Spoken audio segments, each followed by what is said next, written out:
Chers amis,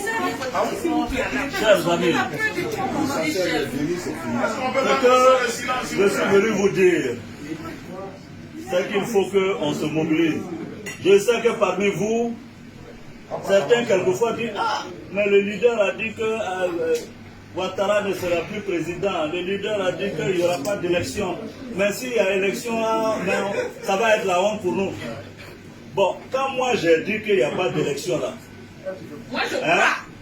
quand j'ai dit qu'il n'y a pas d'élection le 31, pourquoi vous êtes inquiets?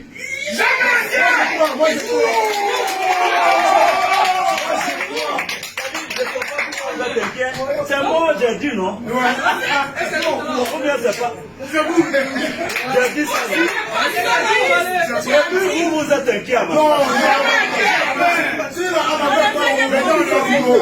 j'ai dit, je vous dis à vous, ceux qui n'ont pas encore bien compris, je dis, Ouattara n'est pas le prochain président de la République.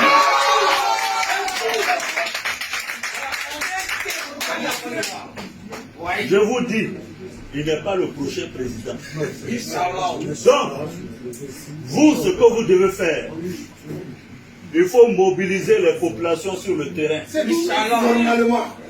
Bon, quelqu'un m'a dit, oui, mais Guillaume, même s'il y a 2 personnes qui votent, Ouattara va s'autoproclamer.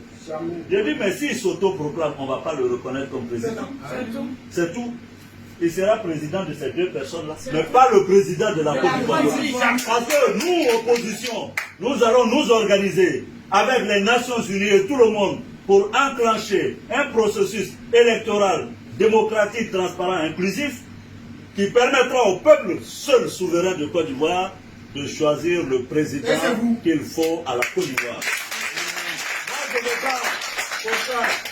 Moi, je vous dis une chose. Les gens, j'entends certaines choses, ah oui, Guillaume, non. Moi là, ça dit que moi là, je ne me bats pas forcément pour que, dès qu'Alassane tombe et je suis président, c'est pas ça qui m'intéresse. Je ne suis pas un omnibulé du pouvoir. Je n'ai aucune obsession. Je me bats pour que la Côte d'Ivoire... Si c'est le pouvoir que je voulais, Alassane n'aurait jamais été président de la République de France. Le jour où on a arrêté Gbagbo, aussi bien Gbagbo, Bédié, ils étaient sous ma sécurité. J'aurais pu prendre le pouvoir. Ce n'est pas ça qui m'intéresse. Ce n'est pas ça qui m'intéresse. Je vous le dis, ce n'est pas ça qui m'intéresse. Moi là, ceux qui me connaissent et qui m'ont connu à l'université, je suis contre les présidences à vie, ce n'est pas aujourd'hui. Quand j'étais à l'université, demandez à Laurent Gbagbo, j'ai fait mon premier mandat à la tête de la FESI. Quand il m'a demandé de faire un second mandat, j'ai dit non. Je suis parti. Et dans ma vie, il y a mes moments de démission que j'assume. Et c'est pourquoi Ouattara, il ne me connaissait pas. C'est pourquoi il pensait que le petit poste de président de l'Assemblée, là, il allait me prendre, me traîner comme un caniche, comme les autres. J'ai dit non, je suis parti. Et j'ai assumé. Je l'ai entendu dire qu'il va me donner la prison à perpétuité. J'ai lu ça ce matin. Vraiment, je ne sais pas si... Bon, je n'ai pas utilisé de mots après avoir dit Guillaume Soro utilise des mots. Bon, je ne sais pas si c'est la sénilité. Parce que quand quelqu'un est vieux, il peut... Ouais, non. Voilà. Sinon, comme Alassane n'est jamais allé en prison, c'est pas dans sa bouche là. Prison là, c'est facile. Mais Dieu inscrit dans le destin de chacun. J'espère que Dieu inscrit dans son destin prison. Il va aller s'asseoir là-bas, il va voir ce que c'est. Donc, moi je vous dis, il faut qu'on se mobilise sur le terrain. Alassane là, pour moi, c'est fini. Maintenant, il faut que les Ivoiriens ne se trompent pas de combat.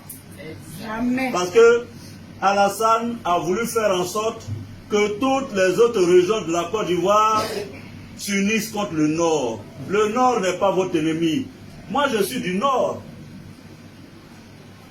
Et on dit, ah oui, les Djoulas, ce n'est pas les Djoulas qui tuent, c'est Alassane et son RIDP. Il faudra que quand Alassane parte là, on fasse la réconciliation entre nous. Qu'il n'y ait pas de nord, de sud, d'est, d'ouest, sans qu'il y ait le peuple de Côte d'Ivoire. Parce que Alassane, il fait ça là, vous savez pourquoi? Pour dire à la France et aux Nations Unies, je suis le seul à même de garantir la stabilité de la Côte d'Ivoire. Si je ne suis pas là, les ethnies vont s'entretuer. C'est ce qu'il veut leur faire passer comme message. Donc ne nous trompons pas, ne l'aidons pas dans son combat. Ne l'aidons pas dans son combat. Nous, on doit montrer que le seul problème de la Côte d'Ivoire, c'est Alassane Ouattara. Tant qu'il sera en Côte d'Ivoire, il n'y aura pas de paix, encore moins de stabilité en Côte d'Ivoire. Ça, il faut qu'on le dise, et il faut que les gens le comprennent. Il faut que l'Occident le comprenne. Il faut que les Nations Unies comprennent. Tant que Alassane est en Côte d'Ivoire, là, il n'y aura pas de paix. Voilà. Et donc, je vois, on dit Guillaume est allé à Dabou, machin, etc. Moi, j'ai besoin d'aller à Dabou. J'ai besoin d'aller à Dabou pour dire aux gens qu'on est en train de vous tuer, défendez-vous. Président, sans vous couper, toutes les populations de Dabou vous transmettent leurs affections. Voilà. Donc, ils veulent distraire les gens. Ne vous laissez pas distraire. Alassane pensait que j'allais aller dans le sens de coup d'État. Et puis il allait dire au blanc, ah oui, je vous ai dit, ce monsieur-là, c'est un putschiste éternel. Je ne suis pas allé dans ce sens-là, je l'ai dribblé.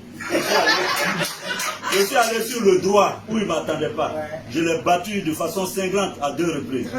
Je suis allé au plan de la diplomatie. Aujourd'hui, lui, il est président. Moi, je suis chômeur. Mais la CEDEAO, là, on a divisé les présidents. J'ai pour moi dedans.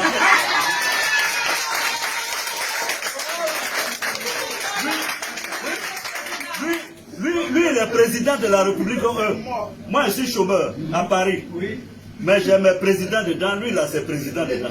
Et puis, on se lutte dedans. Au niveau... Mais c'est la vérité. Hein? Au niveau diplomatique, je lui ai arraché les États-Unis. Il ne peut rien dire aux États-Unis.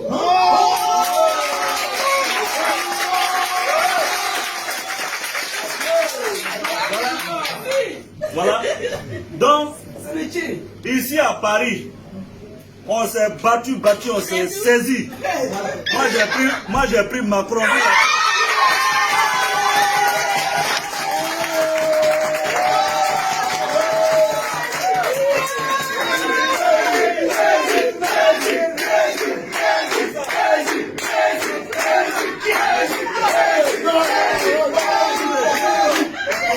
À Paris là.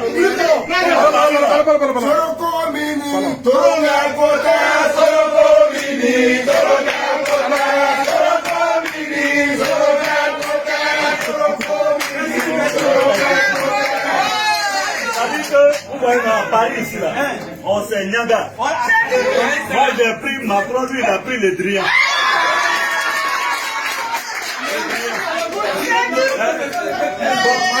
Le Drian là,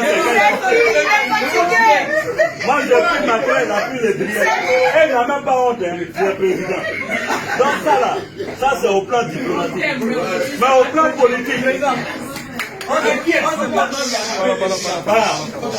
or au plan politique, parce qu'il croyait, il racontait à tout le monde, elle a été unifiée, j'ai tous les partis, j'ai Afingessa, j'ai tel ici, je l'ai battu là. J'ai pris, c'est-à-dire Bédier. Tout le monde, on se parle tous les jours. Bravo, on se parle tous les jours. Afi, on se parle tous les jours.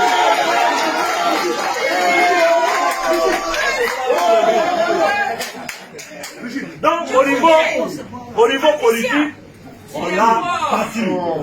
Toute l'opposition est unie. Toute l'opposition est ensemble. Il ne reste que lui-même.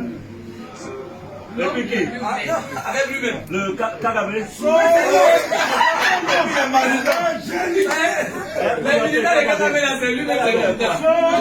Pardon. Donc, chers amis. Donc, chers amis. Je vous demande,